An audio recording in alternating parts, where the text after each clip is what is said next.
Assalamualaikum warahmatullahi wabarakatuh. Bertemu kembali dengan saya, Dr. Iman Hilmansyah, dalam konsultasi kesehatan dengan klinik Sunat 123. Pada kesempatan ini kita akan membicarakan tentang kesulitan anak laki-laki dengan obesitas untuk dilakukan sunat. Dengan adanya pandemi yang kita tahu mulai tahun 2019 sampai sekarang tahun 2022 ini, kegiatan anak-anak banyak berkurang. Kalau dulu anak-anak bisa bersekolah, aktivitas di sekolah bisa ada olahraganya, lari-larian gitu ya. Nah, dengan adanya pandemi ini, sekolah-sekolah ditutup, akhirnya anak-anak melakukan belajarnya di rumah, sehingga aktivitas yang biasanya dilakukan anak-anak dengan baik di sekolahan, bisa olahraga gitu, anak-anak jadi malah di rumah cuma belajar dengan menggunakan laptop atau HP gitu, sehingga mereka cuma tiduran gitu, nggak ada aktivitasnya. Mungkin kalau di rumah, kalau dia lapar tinggal pergi ke dapur sambil makan, atau bahkan main HP sambil ngemil gitu ya. Sehingga saat ini tingkat obesitas di negara kita itu makin tinggi. Berdasarkan data dari Departemen Kesehatan saja, tahun 2018 anak-anak umur 5-12 tahun itu yang mengalami obesitas itu di negara Indonesia itu sekitar 10%. Sedangkan anak-anak yang usia dari 13-15 tahun itu yang mengalami obesitas hampir seperempatnya, 25%. Jadi kasus-kasus obesitas ini sekarang sudah cukup mengkhawatirkan ya. Apa dengan ada pandemi ini, saya yakin kan kalau sekarang kita survei tahun 2022 ini angkanya akan jauh lebih tinggi dibandingkan angka tahun 2018 tersebut. Nah, mungkin ketika anak-anak kadang-kadang kita merasa anaknya ini ya sehat, lucu gitu ya, lihat anak-anak gemuk gitu. Tapi untuk sebenarnya untuk dilakukan hitan malah akan menimbulkan tingkat kesulitan tersendiri kalau anak-anak mengalami kegemukan. Kenapa ini terjadi? Nah, biasanya ayah bunda, anak-anak yang mengalami obesitas biasanya kan penumpukan lemak itu kalau laki-laki kebanyakan di perut gitu, sehingga lemak di daerah kemaluannya atau daerah pubisnya itu sangat tebal. Hal ini menyebabkan penis anak tersebut seringkali tenggelam gitu ya. Bahkan walaupun anak gemuk itu tidak mengalami burit penis, artinya walaupun penisnya dalam bentuknya normal, bukan ada yang mengikat di batang penisnya, tetap tidak kelihatan gitu. Ya, bahkan kalau anaknya itu kondisinya lagi duduk atau berdiri, lebih parah lagi biasanya. Jadi kalau kita raba si penis anak tersebut, mungkin yang teraba bukan batang penisnya, bahkan kepala penis pun tidak bisa kita pegang. Yang kita pegang hanya sekedar kulupnya aja. Nah, ini justru pada anak tersebut akan menimbulkan tingkat kesulitan tersendiri ya kalau suatu saat anak itu sudah minta disunat. Ya, selanjutnya beberapa kasus anak-anak yang gemuk itu kasus mikropenis itu banyak juga terjadi ya. Sebenarnya mikropenis akan berbeda dengan kasus yang burit penis ya, atau penis tenggelam gitu. Kalau mikropenis itu memang anak itu perkembangan penisnya tidak normal, biasanya ukurannya di bawah 2 cm. Nah, ini biasanya ada kelainan gitu ya.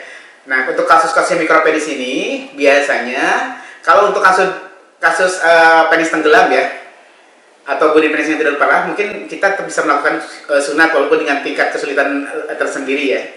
Tapi untuk mikropenis ini biasanya kita anjurkan untuk diterapi dulu gitu ya, agar penis anak tersebut normal. Tapi setelah normal baru kita bisa lakukan hitan pada anak tersebut.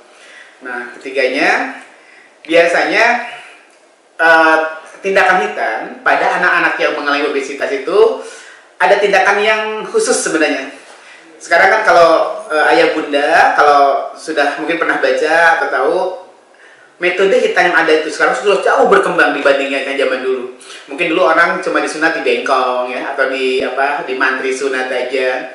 Bisa mereka melakukan sunat cukup dengan ini dipotong ya, dengan sunat manual gitu aja, sunat konvensional. Tapi dengan berjalanan waktu, perkembangan teknologi yang cukup berkembang, tadi kita pun sekarang udah bermacam-macam ya. Mungkin konvensional justru sekarang sudah banyak ditinggalkan karena pengerjaannya lama, risiko pedarinya lebih besar. sekarang ada berkembang lagi, ada namanya electric cutter, orang bilang laser ya, sebenarnya bukan laser ya, electric cutter. Yang juga ada, betul ada sih ada, tapi yang orang-orang pahami sekarang namanya laser namanya electric cutter. Itu biasanya dipotongnya dengan alat lempengan besi panas, sehingga setelah dipotong biasanya pendarahannya lebih minimal. Tapi itu dilakukan penjahitan juga seperti jahit sunat konvensional. Selanjutnya ada lagi sunat klem. Nah itu prinsipnya kayak dilakukan penjepitan lah, lukanya dijepit seperti kerja pada tali pusar. Jadi dia menimbulkan nekrotik dari kulit yang dijepitnya.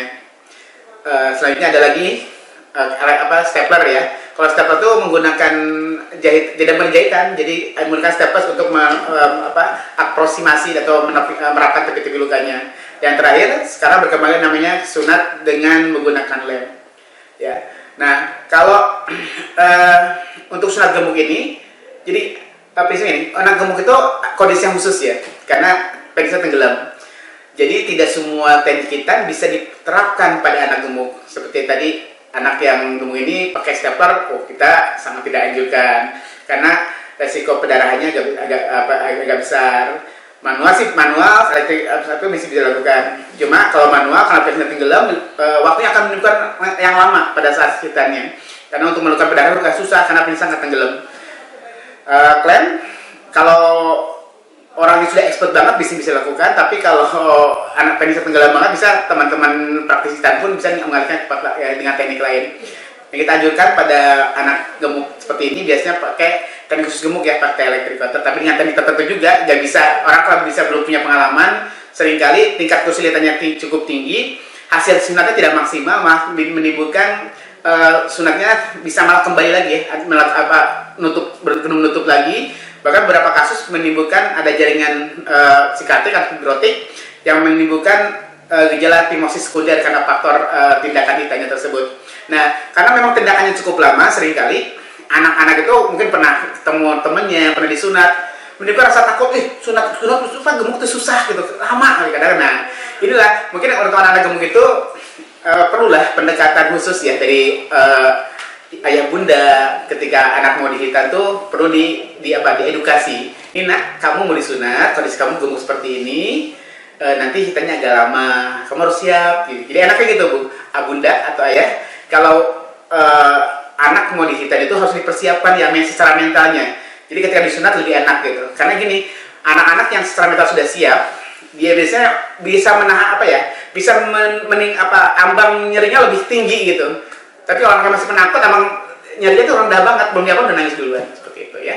Nah, selanjutnya, kesulitan selanjutnya ya, pada anak-anak yang obesitas pada sunat tuh, setelah sunatnya, itu perawatnya perlu ekstra juga gitu. Karena pada anak yang setelah sunat itu biasanya, setelah dihitan, penisnya sering tenggelam di dalam.